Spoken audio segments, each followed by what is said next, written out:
Welcome back to the program. What does President Trump always say at the end of just about every single one of his rallies?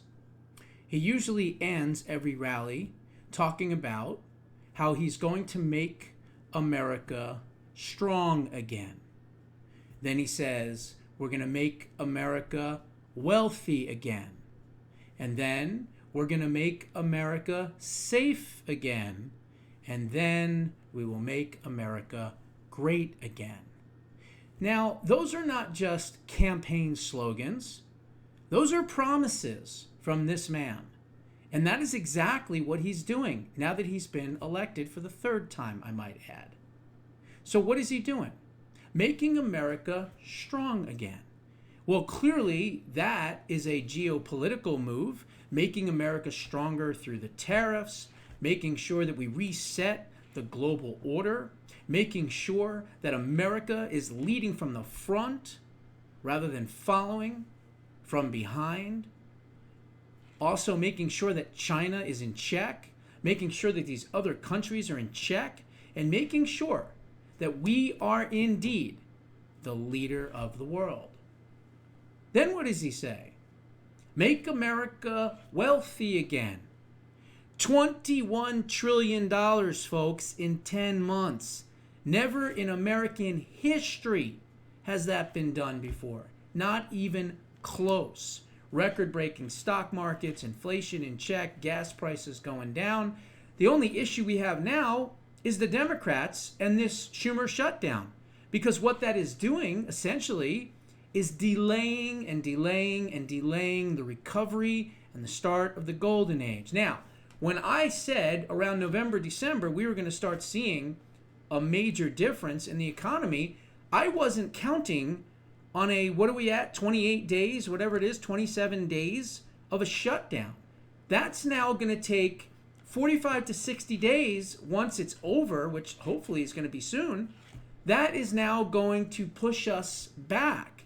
And now when I thought January, February 2026, look out, the greatest economy in the world, no, we're talking April, May, maybe even June.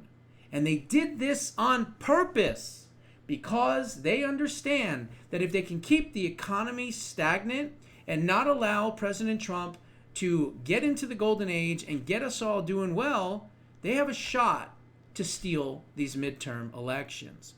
And that's what they're doing. That's why they've shut this government down.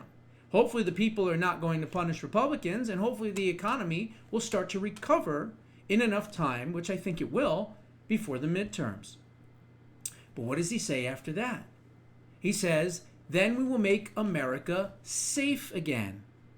Well, clearly, wiping out the drug cartels, doing the gunboat diplomacy, sending ICE into Chicago and San Francisco and Memphis and New York, and cleaning up Washington, D.C., and sending the National Guard everywhere, and deporting all these illegal aliens and everything else, that was his promise. Make America safe again.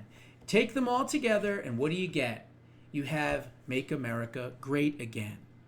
And so I wanted to point that out specifically before I get into the good news of what we're going to talk about.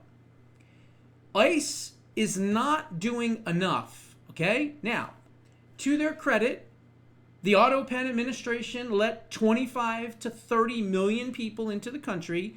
Yes, a couple of million have already self-deported, but there are still a lot, 20-something million people that are still here that need to go. So what's President Trump doing? He wants to see more action. So guess what? He's making a major shakeup at ICE. Listen to this.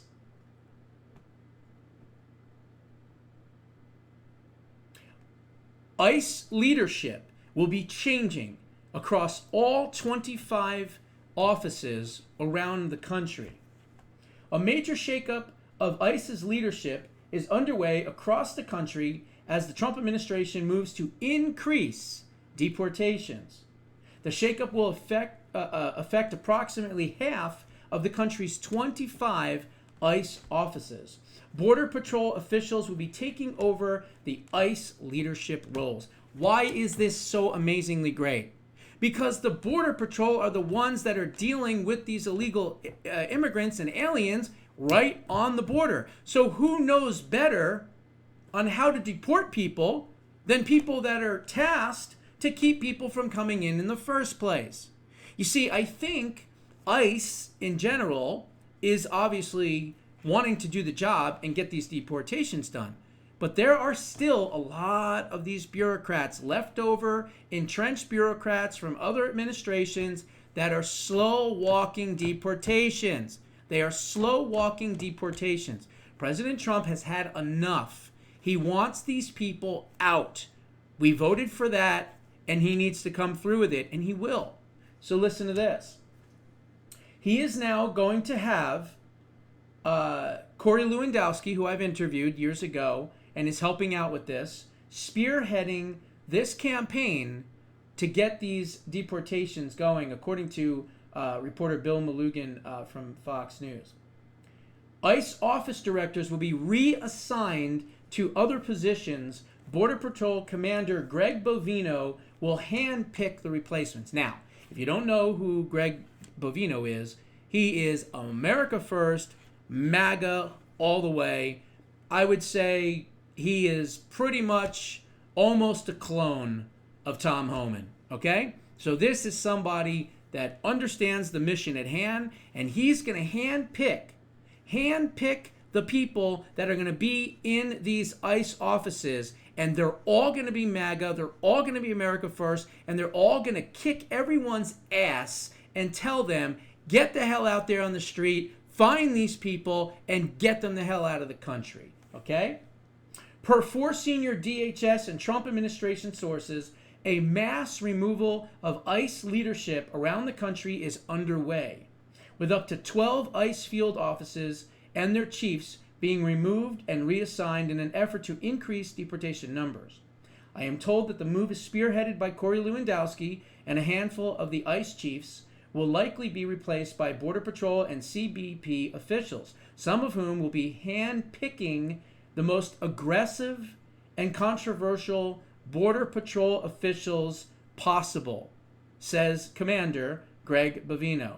I'm told that some of the ICE leadership removed from their positions include the ICE field office directors in, are you ready for this?